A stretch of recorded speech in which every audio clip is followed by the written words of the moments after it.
નમસ્કાર, voice of Mahisagar news channel પર આપનું હાર્દિક સ્વાગત છે। હવે જોઈએ આગળના સમાચાર। આજરોજ મરોલી ગામમાં આવેલા કુંભેશ્વર મહાદેવ મંદિરનો પાટોત્સવ ઉજવવામાં આવ્યો।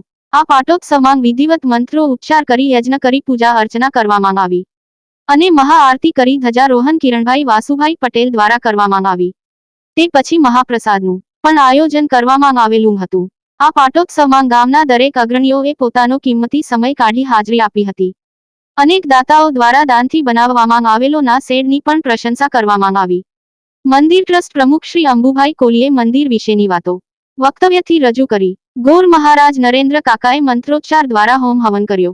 આ પાટોત્સવમાં ગામના અગ્રણીઓમાં અંબુભાઈ કોહલી ઉર્ફે અંબુરાજા, પરસોત્તમભાઈ કોલી સર, મગનભાઈ કોલી, હસમુખભાઈ કોલી, પ્રવીણભાઈ જોશી, લક્ષ્મણભાઈ કોલી, હરેશભાઈ બારી, જીતુભાઈ બારી, અર્જુનભાઈ માછી, મિતેશભાઈ બારી, વિનયભાઈ બારી, રાજેશભાઈ બારી, વીરેન્દ્રભાઈ કોલી, પ્રદીપભાઈ કોલી, વિરલભાઈ કોલી, દિલીપભાઈ માજી પ્રિન્સિપલ, પિયુષભાઈ પટેલ પ્રિન્સિપાલ JNC હાઈસ્કૂલ, મંદિરના મહારાજ સુધીરભાઈ, જયંતીભાઈ પ્રજાપતિ, વીરેન્દ્રભાઈ બારી, બેસતા બારી, બારી સમાજની બહેનો તેમજ કુબેરેશ્વર મહાદેવ મંદિર બહેનો તથા બાળકો તથા સૌ ગ્રામજનોએ હાજરી આપી। પાટોત્સવને ખૂબ જ હૃદયપૂર્વક ઉજવવામાં આવ્યો। મહીસાગર ન્યૂઝ રાજેશ કેણી, ઉમરગામ, મરોલી।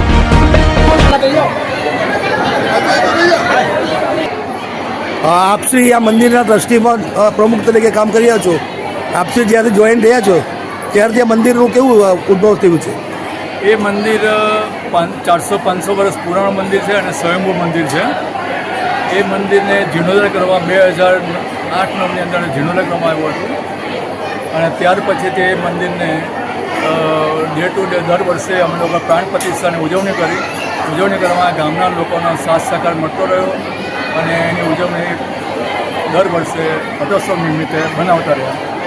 અત્યારની તારીખમાં જે કંઈ બી મંદિર પૂર્ણ થયો, મંદિર પૂર્ણ કરવા માટે અમને બિગિનિંગમાં લગભગ 50 લાખનો ખર્ચો કર્યો હતો અને એ અનેક સાંસ્કૃતિક વિધિની સાથે આ મંદિરનું નિર્માણ કરવામાં આવ્યું હતું અને આપણા દેશના એક જાણીતા સંપૂરા કરીને એક આર્કિટેક્ટ એના હાથથી આ મંદિરને બનાવટ કરવામાં આવ્યું હતું અને આ મંદિર બનાવી અને ગામ લોકોના ભવ્ય દર્શન માટે ખુલ્લું મૂકવામાં આવ્યું હતું।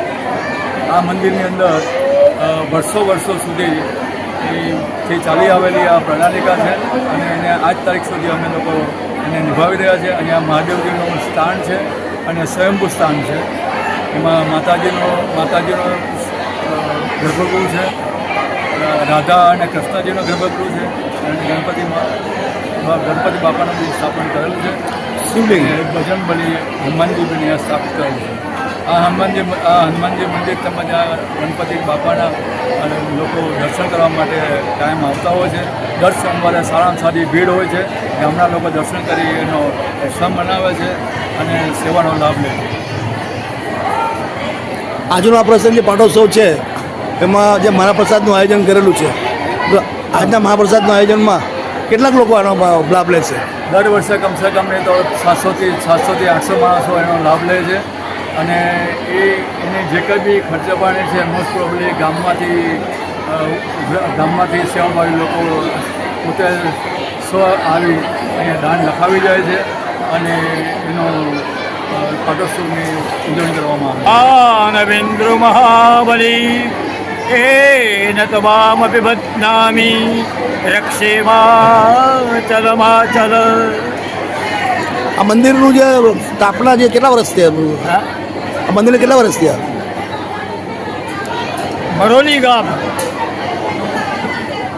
આખા સમગ્ર મરોલી ગામનું આદિકાળથી આવેલું આ એક કુંભેશ્વર મંદિર આખા ગામની અંદર એક આ જૂનું મંદિર છે, જગ પ્રસિદ્ધ મંદિર છે, સ્વયંભૂ છે અને એ મંદિરમાં આજે 15મો પાટોત્સવની ઉજવણી નિમિત્તે હોમ કાર્ય થઈ રહ્યું છે અને આ હોમ કાર્યની અંદર મરોલીના ગોર મહારાજ શ્રી નરેન્દ્રભાઈ જોશીએ વૈદિક મંત્રોથી વિધિયુક્ત આ યજ્ઞને પાર પાડ્યો અને તમામ ગામના ભાઈઓએ